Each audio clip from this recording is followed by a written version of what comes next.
Chapter 6. Countermeasures. This chapter covers double encipherment, null characters and null bits, homophones, hiding messages within images or computer files. To recap from section 5.9, polyalphabetic ciphers can be solved by a two-step process. First, the period or the key length is determined using the Kaczynski method, or the index of coincidence. This separates the ciphertext into several smaller texts, each enciphered by just one letter of the key.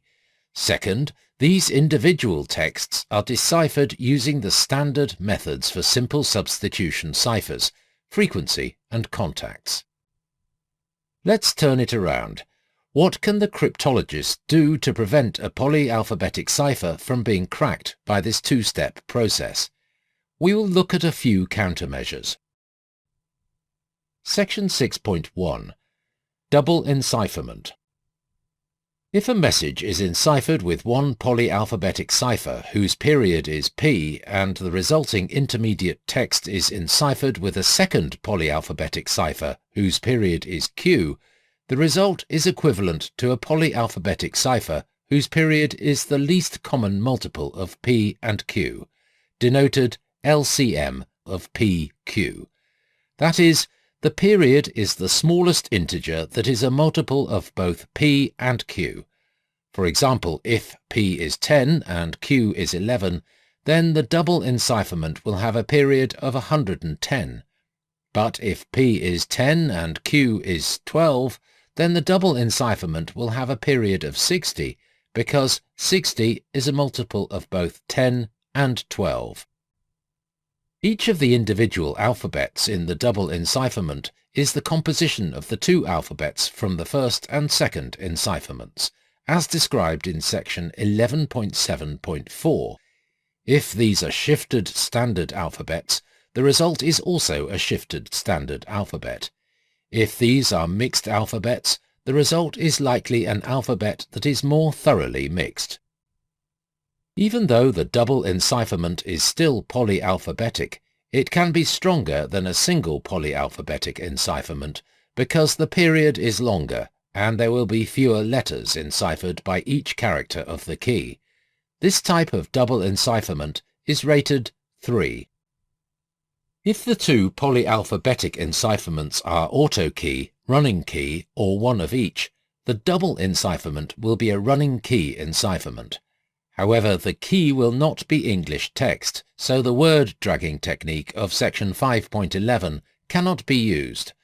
The probabilistic technique in that section, though, can be adapted for use with two running keys.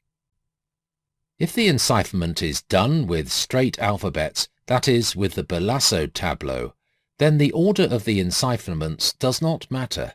Enciphering a message M with the running key R and then re-enciphering with running key S is the same as enciphering the running key R with the running key S to get a new composite running key C, then enciphering the message M with that composite running key C. Keys derived this way by enciphering one running key with another running key are not random. They have their own characteristic letter frequencies and contact frequencies. There are common sequences, such as the enciphered by the or and enciphered by the. All of this can be tabulated.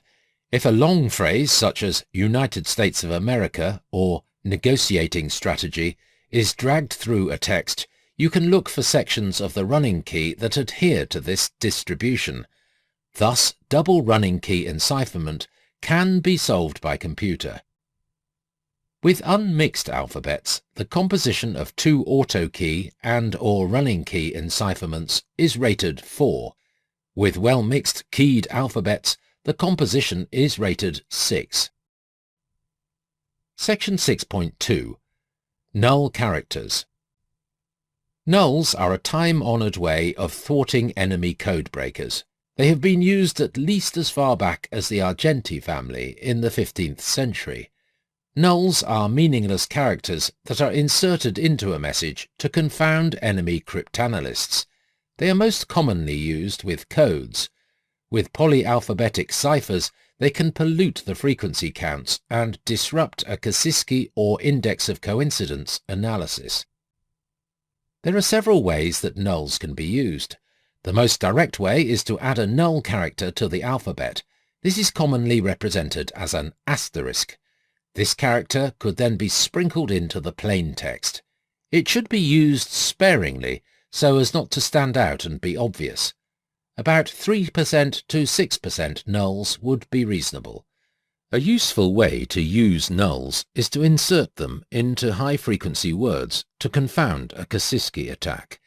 This should be done randomly. If you change every the to T*HE, you are assisting Emily by providing 4-character repeats.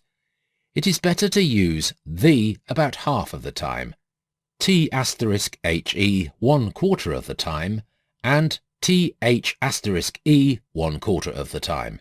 It is not beneficial to use *THE or THE* because the trigram remains intact. The enciphering tableau would then be 27 columns wide, and asterisks would appear in the ciphertext. You might think that this would be a giveaway that nulls are being used, but there is a cipher called a trifid cipher, described in section 9.9, which utilizes a 27-character alphabet. Emily might think your polyalphabetic cipher is a trifid, not to be confused with the three-legged monster plants from John Wyndham's 1951 novel, The Day of the Triffids. Using nulls this way is fairly weak. It does not change the letter frequencies much and does not affect the Kasiski or index of coincidence badly. The method is rated 3. A second way to use nulls is to have some specific null letter sequences that are inserted into a plain text. These need to be easily recognizable. I suggest forming the null sequences from a small number of medium-frequency letters such as C, D, and P. The bigrams CC, DD, and PP could be used to represent letters C, D, and P, and the other 6 bigram combinations of these letters would be nulls. This method is also rated 3.